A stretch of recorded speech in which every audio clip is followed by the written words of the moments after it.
दर्शकहरू नमस्कार। आज म हजुरहरूलाई के बताउन गइरहेको छु भने ज्योतिषमा फलादेश गर्दा ज्योतिषीहरूले ध्यान दिनुपर्ने कुराहरू।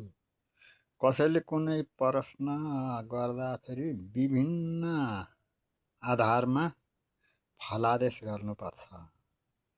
यो गणितबाट, फलितबाट, शकुनबाट अनि तात्कालिक त्यस ठाउँमा प्रश्न सोद्धाखेरि वातावरण के छ, कस्तो छ, आकाशमा बादल, घाम, वर्षा, हुरी, बतास, पन्छीहरूको ओहोरदोहोर, मानिस, यहाँसम्म कि प्रश्न सोध्नेवाला मानिसले कुन अङ्ग कस्तो प्रकारले चलाएको छ, उसको कहाँ खुजुली हुन्छ, अनि त्यसपछि अरू मानिसहरू पनि छन् भने उनीहरूको हावभाव कस्तो छ, ती सबै कुराहरूलाई विश्लेषण गरेर फलादेश गरेमा बल्ल फलादेश केही मात्रामा सफल हुन सक्छ।